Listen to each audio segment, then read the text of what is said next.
Some celebs have been sounding the alarm on Diddy's alleged crimes for years, and we're just now starting to see it all come to light. Today, we're counting down the celebrities who spoke out about Sean P. Diddy Combs long before his 2024 arrest and indictment. From cryptic comments to outright warnings, these celebs tried to give us a heads up about Diddy's shady behavior way before the legal system caught up with him. While the world might have brushed them off at the time, looking back now, they might have been onto something. Number 1, Jaguar Wright.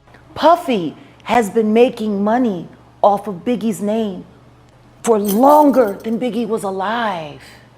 People keep forgetting he hadn't turned 25 yet. He was still 24 when he died.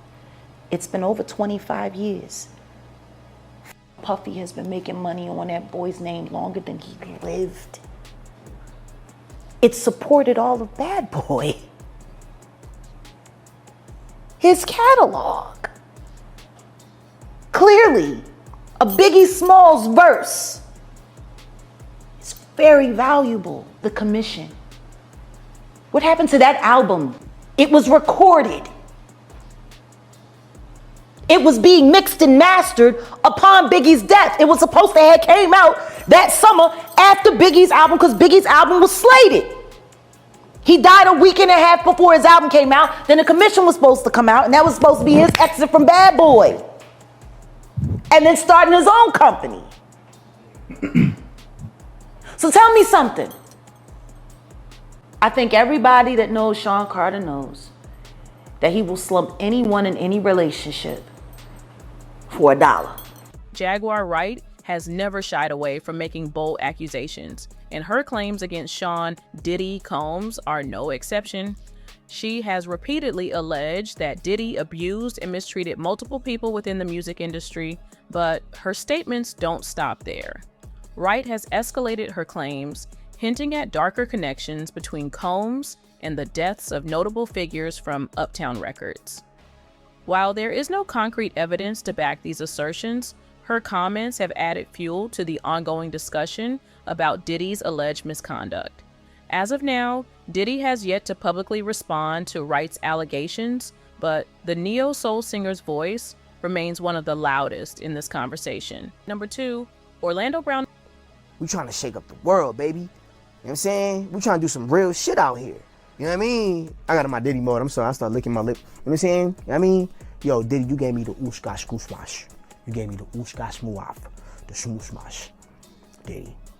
Yeah, son. You know what I mean? You know what I mean? You gave me the oosh-gosh smooth-wash. I love you. You gotta say no to Diddy. If it's new booty in the building, you know he gonna get it. Don't take your girlfriend to a Diddy party. You take the but he wants you. Brown, known for his own struggles with the law and erratic public behavior, has also made cryptic references to Diddy. During a 2022 interview, Brown launched into an odd tirade, seemingly directed at the rapper, despite Diddy not being the topic of discussion. Brown's comments, while difficult to decipher, hint at some unusual dynamic between the two. In another instance, Brown suggested that success in the entertainment industry might come with conditions, implying that saying no to Diddy was key to avoiding certain pitfalls. Number 3, Eminem. Eminem has also name-dropped Diddy in his lyrics, using his platform to throw veiled accusations. In the 2018 track Kill Shot, Eminem hinted at Diddy's involvement in Tupac's death, although he later passed it off as a joke. Counts the day you put out a hits, the day Diddy admits that he put the hit out, they got Pac killed. Fast forward to 2024, and in his track Fuel, Eminem appeared to allude to potential sexual misconduct involving Diddy, adding another layer to the rapper's controversial legacy. As these rumors and claims swirl, more voices seem to emerge, deepening the complexity surrounding Diddy's legal and public battles. Number 4, Mark Curry. I think there's more people around Puff that lost their lives than the people who were signed to that label with the Migos in them. There was a lot of lives lost on that label. But I think Bad Boy took the record. At this time, he has to figure out the same thing that he had left everyone else having to figure out in life. He has to be able to have the strength to move on and find some kind of faith somewhere. he's in trouble. Did you ever have an experience, Mark, where you saw that somebody was given males or females to have sex with that were given through the company? No, there was a such thing as like a casting couch type of thing, but that's the same thing as in the movie industry. And that's just people who were willing to do certain things, but you know, it was never pressure, or you know, you had to do this in order to be a part of the movement. You know, if you can talk to someone crazy, you can do crazy things to a person. So you don't actually have to see people do crazy things to people. You can just listen to the way they talk to them. Does he do people any way he feels, and he doesn't have to answer to anyone or anything in life? Yes, he's that kind of person. And that's something that he had plenty of time to change in his life, but as a result, it's coming back on him. Mark Curry, most widely recognized for his collaboration with Diddy on Bad Boy for Life, recently stepped forward with insider allegations about the music mogul.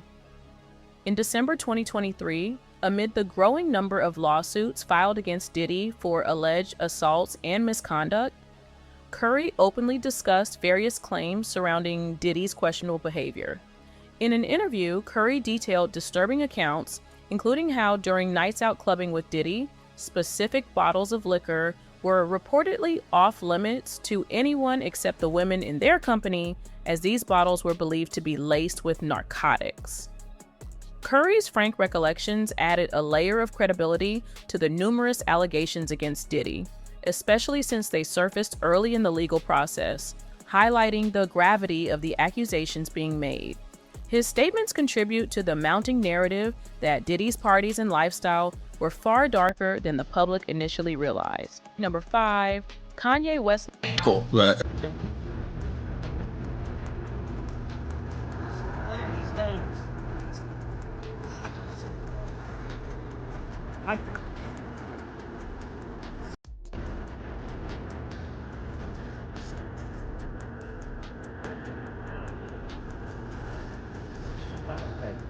I'm still not backing down from what I said. You know, out in Hollywood, a lot of people come up missing. Feels like it might be a lot of that in order to control, traumatize. They want to monetize and traumatize. And God loved me. Tupac told me back in the days, you know, you had to get your money right and then you go to war. Kanye West's past remarks about Diddy hit differently in light of the allegations surrounding the music mogul. Back in 2022, Kanye accused Diddy of being a Fed, suggesting that Diddy had possibly sold people out to avoid jail time. At the time, West's statements were largely dismissed, blending in with his other outlandish accusations and erratic behavior. But now, Kanye's words feel eerily prophetic. His relationship with Diddy has always been complex. Diddy was a prominent figure in Kanye's early career, and the two have shared a space in the hip-hop elite for years. However, Kanye's claims that Diddy had engaged in questionable dealings with federal authorities and used underhanded tactics to stay out of jail added a darker dimension to their dynamic. Number 6, Usher. I moved to New York City, and I lived with Sean Puffy Combs for a year. That's the crazy thing. Now, that was L.A. Reid's idea, right? We're sending you over to something called Puffy Flavor Camp. There you go. To learn Flavor Camp? Yeah, Flavor that's Camp. what it was called. And you're going to go to Puff Daddy's. He's going In the 90s, do you understand what that's like? Puffy's place was like just filled with chicks and orgying like nonstop, right? No, not really. I Come mean, on. but hey, it was curious. I got a chance to see some things. 14 years old. You're a dad now. Would you ever send your kid to Puffy Camp? Hell no. See? When Usher was just 13 years old, he spent a year living with Diddy, who was then one of the most powerful figures in the music industry. During a 2016 interview with Howard Stern, Usher reflected on his time with Diddy, painting a picture that was fun on the surface, but hinted at something much more unsettling beneath. Usher mentioned witnessing very curious things while staying with Diddy, and although he stopped short of explicitly stating what those things were, he made it clear that he wouldn't want his own children attending the same Puffy camp. In hindsight, Usher's comments now seem like veiled warnings. At the time, he brushed off his experience as just another part of growing up in the industry. However, given what we now know about Diddy's alleged parties and abusive behavior, Usher's reluctance to delve into specifics raises serious questions about what he may have seen. Usher's protege, Justin Bieber, also spent time with Diddy, most famously during a 2-day hangout that Bieber later distanced himself from. Some have speculated that Bieber's evasiveness and reluctance to maintain ties with Diddy could be due to uncomfortable memories from his time with the mogul. Number 7. Mace Mason. Puff lately? Do y'all talk or what? Well, actually, we not really on speaking terms, but I still pray for the dude, and I pray that all is well with him. Yeah. Okay. Well, P. Diddy's supposed to be releasing a gospel album. What came to your mind when you heard that? What thoughts did you have? Y'all want me to answer that? I mean, yeah. I mean, can RuPaul put out a gospel album? But don't you think that everybody can express themselves? Definitely. And if he they can. You ask me, I'm just answering how. Now, do you remember who's the first person you told I'm done with this? I think Puff was the first person I told. And what was his reaction? What did Puff say? I mean, he was actually real supportive. I thought he would be the opposite, but he was like, if God told you to do that, you really need to do that. Definitely. Darrell Betha, better known as Mace, was a key figure in Diddy's Bad Boy Records empire during the late 90s, rising to fame as Diddy's hype man and releasing several hit albums under the label. However, Mace's relationship with Diddy soured over time, particularly when it came to financial matters. In 2020, Mace accused Diddy of cheating him out of royalties, claiming he had only been paid $20,000 for publishing rights that Diddy allegedly held onto for decades. The dispute escalated when Mace revealed that Diddy had refused to sell the rights back to him unless he paid millions, despite the fact that Diddy had called out other music executives for exploiting black artists.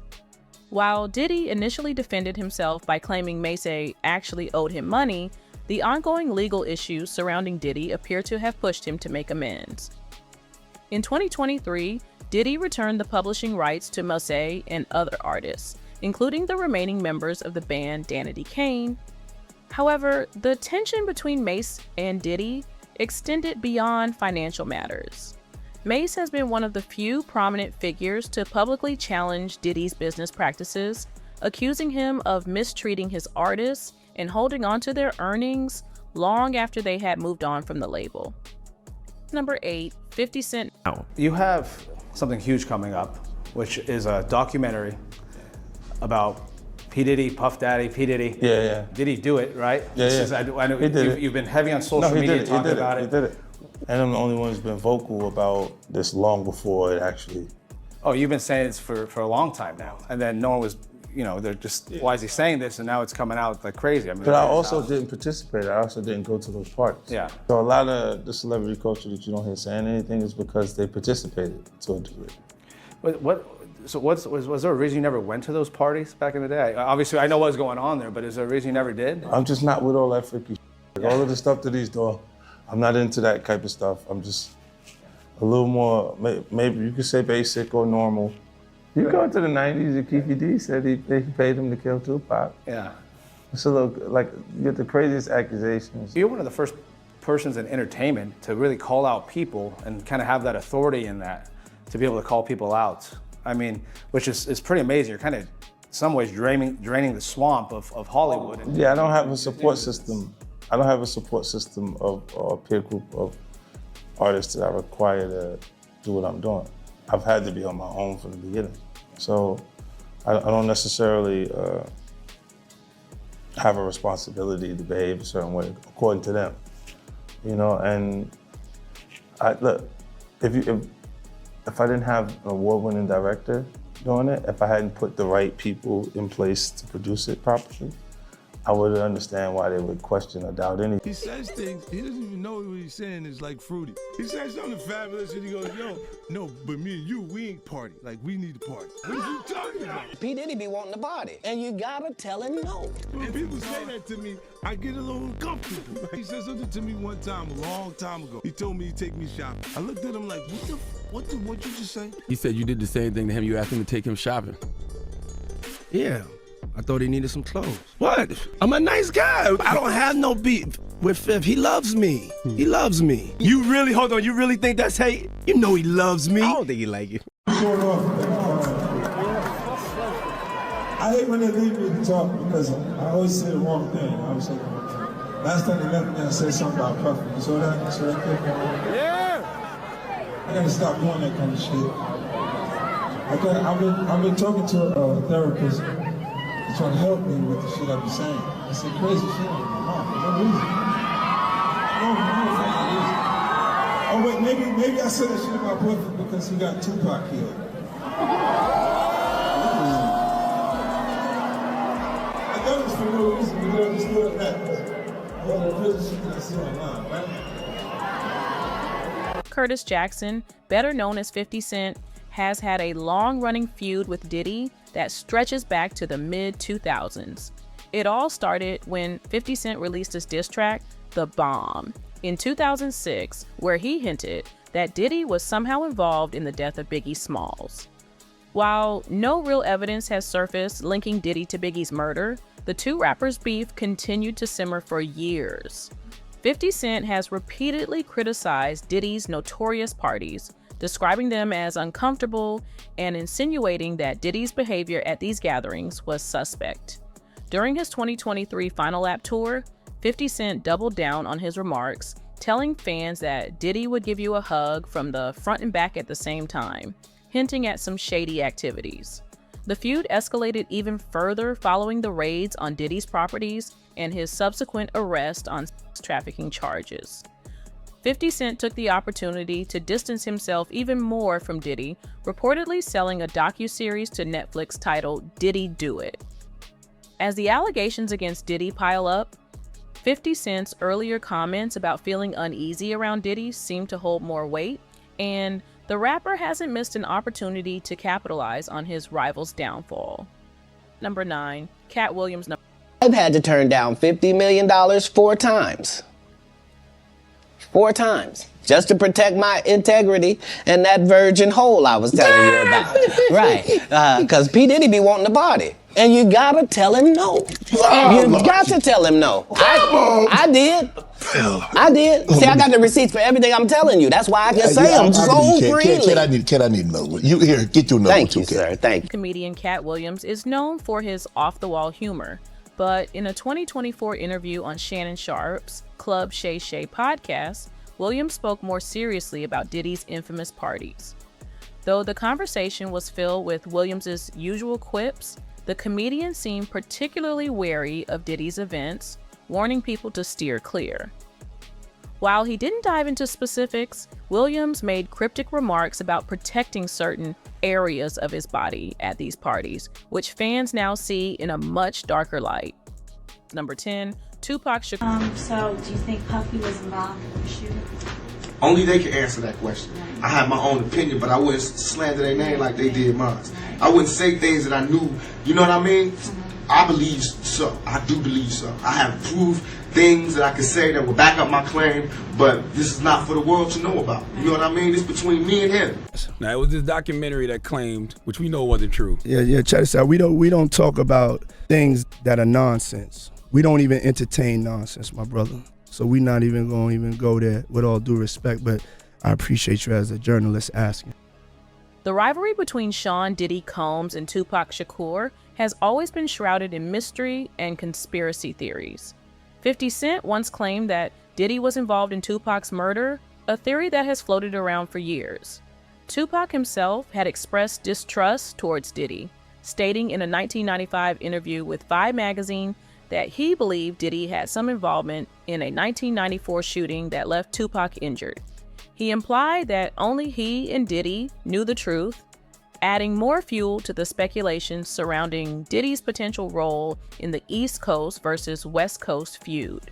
In 2023, Dwayne Keith D. Davis, who was later arrested for his involvement in Tupac's murder, claimed that Diddy had allegedly offered $1 million for the assassination of Shakur. While the theory has never been fully proven, and Diddy has consistently denied any involvement, these accusations create a dark shadow over Diddy's reputation, one that has lingered for decades. Number 11, Cassie Ventura. Cassie Ventura, who was in a relationship with Diddy for over a decade, added another layer of controversy to his public life.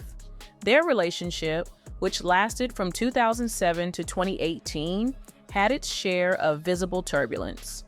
In 2015, Cassie hinted at relationship problems by posting cryptic messages on social media, implying cheating issues. The following year, public reports emerged about a heated argument between the two in Beverly Hills, sparking rumors of a troubled relationship. After their breakup, things took a darker turn. In 2023, Cassie filed a lawsuit against Diddy, accusing him of domestic violence, sexual abuse, and even sex trafficking. Though Diddy denied all the accusations, the lawsuit was quickly settled out of court. Despite the settlement, the allegations mark the beginning of what some see as the unmasking of Diddy's darker side. The legal battles, combined with resurfaced footage of Diddy apologizing for past behaviors, have left many questioning how much of his behavior was kept hidden under the facade of his glamorous public life. Cassie's courage in coming forward has been widely praised, with many crediting her for sparking a larger conversation about Diddy's long history of misconduct.